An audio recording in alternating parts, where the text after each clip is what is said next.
बिस्मिल्लाहिर्रहमानिर्रहीम। जी मैं हूं महबूब अहमद, यूट्यूब चैनल महबूब न्यूज़ 007 दुकोटा से।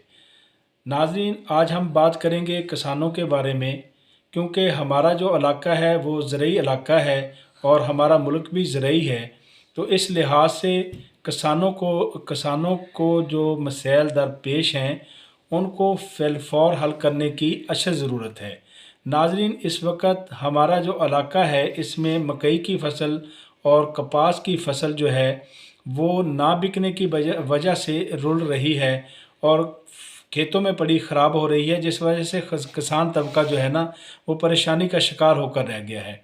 कपास का जो रेट है वो ना होने के बराबर है, इसी तरह मकई का रेट भी ना होने के बराबर है। 1100 से लेकर 1300 तक मकई जो है ना वो फ़रोख्त हो रही है। तो नाज़रीन, किसानों का ये कहना है कि हमारे जो फसल पर अखराजात हैं वो बहुत ज़्यादा आए हैं, हमारे जो ज़मीनों के ठेके हैं वो भी बहुत ज़्यादा हैं। इस लिहाज से हमें 1300 में, 1100 में, 1200 में मकई जो है वो किसी भी सूरत वारे नहीं खाती। किसानों का ये कहना है कि हमारी मकई कम अज़ कम 2200 से ऊपर फ़रोख्त हो, तब जाके हमें हमारे अखराजात पूरे होते हैं। जी, मकई फ़रोख्त ना होने की वजह से यहाँ पर ये सूरत हाल है कि मकई खेतों में पड़ी रुल रही है। तो हम बात करेंगे इससे जिसकी ये मकई है। जी भाईजान, ये मकई क्यों पड़ी है? यार कोई घिंदा नहीं, कोई व्यापारी लेना रुले पाए, ये कोई आना नहीं, खर्चे बड़े था पाए। चलें जी, ठीक है। तो ये कह रहे हैं कि खर्चे बहुत हुए हैं और इसकी ख़रीदारी है बहुत कम रेट पे हो रही है और ये यहाँ पर पड़ी ख़राब हो रही है। तो ये हुकूमत से मुतालबा कर रहे हैं कि मकई का रेट मुनासिब किया जाए और इसकी ख़रीदारी भी यकीनी बनाई जाए। इसी तरह कपास जो है वो हमारे इलाके में कम काश्त होने के बावजूद भी खेतों में पड़ी ख़राब हो रही है। कपास का रेट 5000 से लेकर 6000 तक है, वो भी ख़रीदार नहीं है इसका। तो नाज़रीन, इसके साथ ही हम बात करेंगे कि किसान बेचारों की फसल फ़रोख्त नहीं हो रही, लेकिन किसानों को जो है अभी उनकी गंदम काश्त हुई है, गंदम के लिए जिस तरह ज़रूरत होती है अपना खाद की, तो उनको गंदम में डालने के लिए खाद भी मुयस्सर नहीं है। खाद यूरिया जो है वो ब्लैक में फ़रोख्त हो रही है, कोई पूछने वाला नहीं है। इस वक्त खाद की जो यूरिया की बोरी है वो 4500 से लेकर 5000 में किसान बेचारे को मिल रही है, वो भी ब्लैक में मिन्नतें करके उसको हासिल करनी पड़ती है।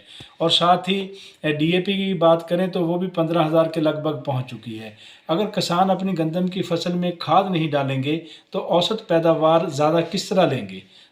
तो ये जो है किसान बेचारे इस वक्त जो सूरत हाल है फसलें ना फ़रोख्त होने की और खाद ना मिलने की, और जिनको मिल रही है महंगे दामों मिल रही है, तो इससे किसान तबका इंतहाई परेशानी का शिकार है।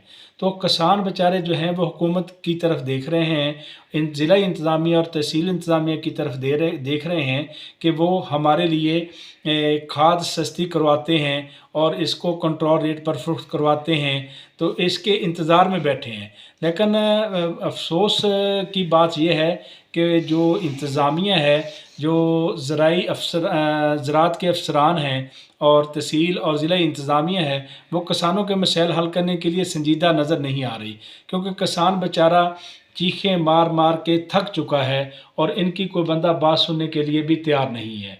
तो नाज़रीन, हमारी जो है हुकूमत से मुतालबा है कि जो है किसानों के मसाइल उनको हल करने के लिए वो फौरी इक़दामात करे, क्योंकि किसान जो है ये हमारे मुल्क की मईशत में रीढ़ की हड्डी की हैसियत रखता है।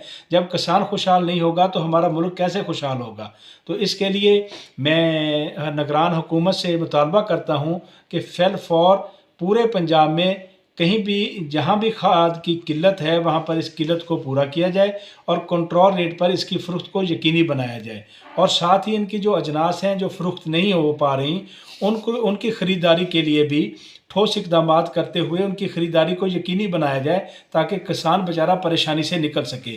तो नाज़रीन, आप हमारे साथ रहिएगा, किसानों को जो मसाइल दरपेश हैं उनके बारे में हमें आगाह कीजिएगा। इंशाअल्लाह हम किसानों की आवाज़ पहले भी बने हैं और आइंदा भी बनते रहेंगे, और किसानों को जो मसाइल हैं वो हुक्मरानों के ऐवानों तक पहुँचाते रहेंगे। अल्लाह पाक हम सब का हामी और नासर हो। वस्सलाम।